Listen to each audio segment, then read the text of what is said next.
ना मैं किसी जात बिरादरी की बात कर रहा हूं, ना मैं किसी पार्टी विशेष की बात कर रहा हूं। मेरी तरफ से तो सारे कुत्ते हैं।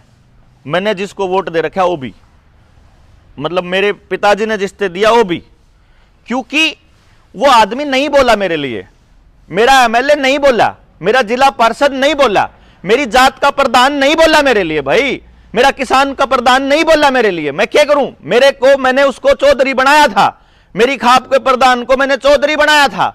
मैंने कहा था कि मेरी आवाज लेकर के तुझे वहां जाना है। मेरा ना आरडब्ल्यू का प्रेसिडेंट बोला, ना मेरा कोई मंडी का प्रधान बोला, ना मेरा कोई जिला पार्षद बोला, ना मेरा कोई चेयरमैन बोला, कोई को नहीं बोला। इसलिए खड़ा होकर के एकला किलकी मारन लग रहा था सड़क पे ऊपर के, चाहे मार दो, चाहे गोली मारो, चाहे जेल भेजो, मन्ना बेरा तुम फ्रॉड कर रहे हो।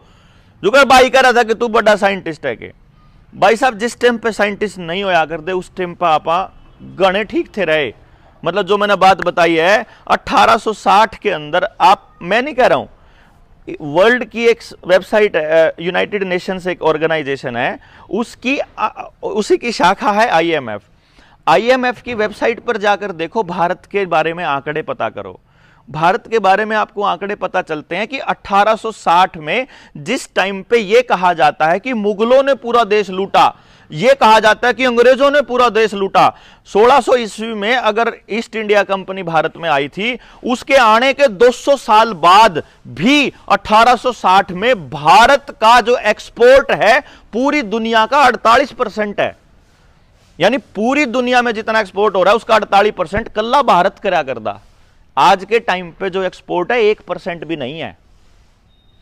देखो जी कमाल की बात, उस टाइम पे पूरी दुनिया की जीडीपी का 25% अकेला भारत था, और आज पूरी दुनिया की जीडीपी का क्या परसेंट है जी विकास में? बेरा है 0.3% है भाई साहब। जो विकास का आंकड़ा है, आज आप अगर दुनिया की तीसरी या पांचवी अर्थव्यवस्था बनाने की बात करते हैं ना, तो आज देश के लोगों के पास पैसा नहीं है, सारा पैसा शिफ्ट होकर कंपनियों के पास जा चुका है, और वो भी 4 पिलर के ऊपर, जो पूरा भवन 4 खंभों के ऊपर खड़ा कर दिया।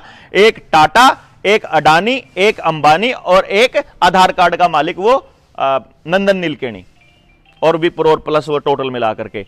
इनमें से अगर एक भी गिरता है ना तो चौथाई देश खत्म होता है, अगर एक भी गिरता है। और इसका ट्रायल वहां बैठे हुए लंदन में बैठे अंग्रेज, जो न्यूयॉर्क की वॉल स्ट्रीट के थ्रू शेयर मार्केट को कंट्रोल करते हैं, उन्होंने अडानी को दिखा दिया था कुछ दिन पहले।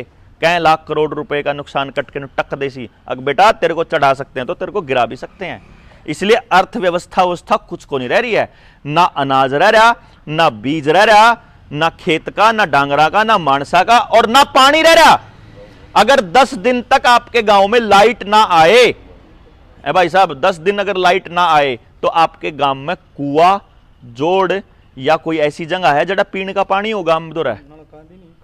हाँ, कोई भी ऐसी जगह, इसलिए बोला है जी कोई गांव पे? मेरे पे भी नहीं, ओड़े भी नहीं, ओड़े भी नहीं, ओड़े भी नहीं। और जिनसे हैं उन्हें खत्म करने की प्लानिंग चल रही है। तो मान लो आपके पूरे हरियाणा या पूरे इंडिया में अगर अपने पास नलका भी ना हो, और बीज भी ना हो, और बारिश भी टाइम पे ना हो है, और डांगर भी ना हो, और जंगल भी ना हो, जंगल भी खा के सारे, जोड़ भी खा के सारे, ये ना हो तो सरवाइव कैसे करेंगे आपके बच्चे? यह सवाल है। ये चीजें मैं कागजी नहीं कह रहा, और इसको कोई नेता नहीं बोलेगा। वोट जिसको चाहिए वो ये बात नहीं बोलेगा जी, वो ना बता, क्योंकि उसके बताते ही जब वोट की बारी आती है तो उसमें लोग तोड़ने होते हैं, वोट में जोड़ने नहीं होते। ना मेरी जात बचा जी, और ना आपकी बचा, जो कोई सी जात के हो आप लोग, ठीक है।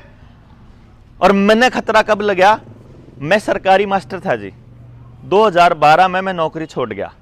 9 महीने के बाद मैंने अपनी घरवाली की छुड़वा दी, वह भी सरकारी स्कूल में पढ़ाया कर दी। मैंने एक चीज नोटिस करी कि मैं मास्टर था स्कूल में, मैं पढ़ाना चाहता था, मैं काम करना चाहता